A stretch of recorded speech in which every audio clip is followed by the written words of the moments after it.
Hello YouTube, my name is Gauntlet and today we'll be exploring early game tactics in Call of War. This is your initial 22 player Call of War setup.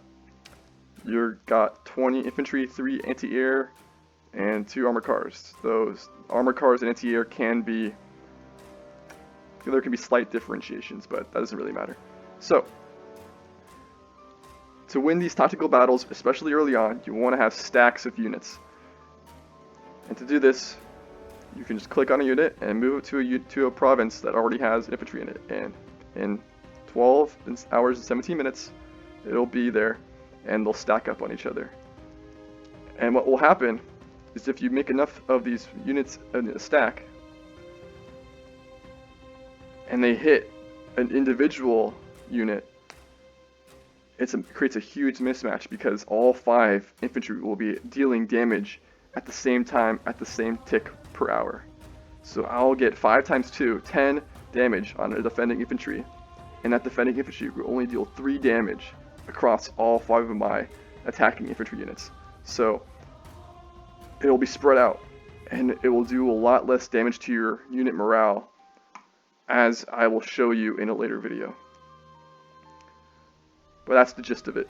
You stack your units,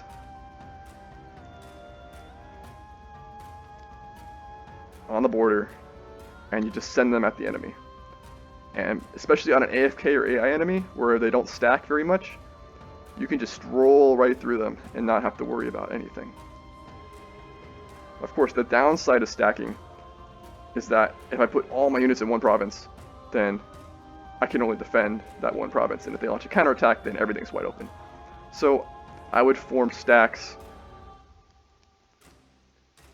just on the border, like trying to make as few stacks as possible to increase the power of each stack, but don't let them get around you. Don't let them get into your cores and mess up your industry. That'll just ruin your game. So I'll just send them all to these neighboring provinces, and once they get there, probably tomorrow, I'll go to work on Algeria and just walk right through them, take minimal casualties, and take his country.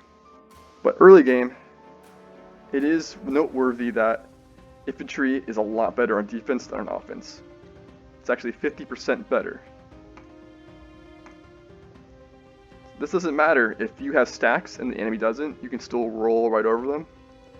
But if this Algerian player was active and actually making a defense and stacking, then I wouldn't attack him necessarily if he had, let's say, 3 infantry there and I was stacking with 5.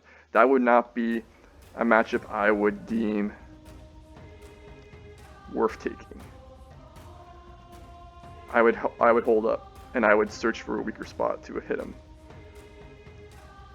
And also, when a unit is on its core territory, they take 15% less damage, and that can be stacked on forts, so you can take a lot less damage if you're defending on your home province. That can be key, especially in these early wars, where it's just infantry, very little attack, and it's mostly just fighting along core territories. Another important piece of early wars is surprise. If Algeria was active, but let's say he didn't put as much on my board, like maybe only like a quarter of his army, then I would want to hit him right away, especially if he was a good player. I would want to hit him, take this double iron, take his city, take his industrial complex, and cripple him. Just cripple him as early as possible. If you take these cores, man, they're going to be in a rough spot.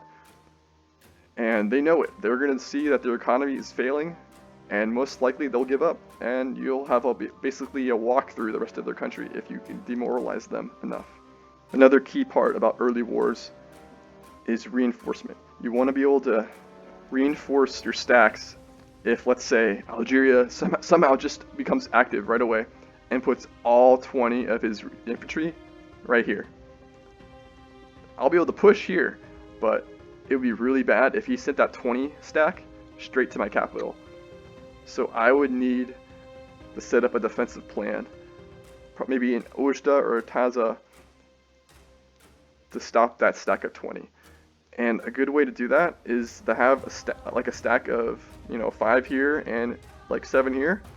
If he charges my 7 stack, my 5 can come in and even the odds, especially since infantry, as I said, does a lot better on defense, especially on my cores.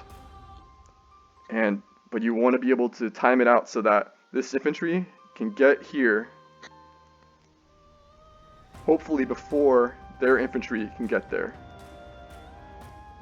And if I have to, I'll lose the city. I'll sacrifice Ujda, whatever, to destroy his army, because it's worth it. It's worth losing a city to win the war and take all of this.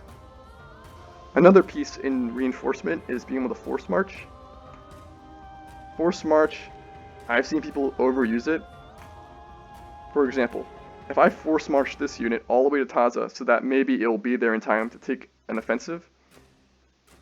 So normally it would take 5 hours. If I force march him, it'll take him 3 hours and 24 minutes. So an hour and 40 minutes is saved. But in that 3 hours and 24 minutes, I'm going to be losing 5 morale per hour. And so that's going to be 5 times 3.5. I'm going to lose 17.5 morale. That's a big chunk of that unit. And it's not, especially right now, it's not worth it.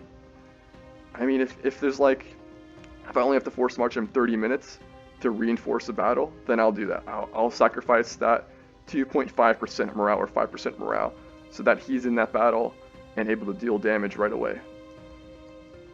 But otherwise, don't force march. Unless you're going for cores and you want to get them as quickly as possible because you know he's active and you know that you have time is against you, then yeah, force march. But otherwise, don't force march. It's not worth it. And that's it for right now. Thank you for watching. Please subscribe, leave a like, and I will see you on the battlefield.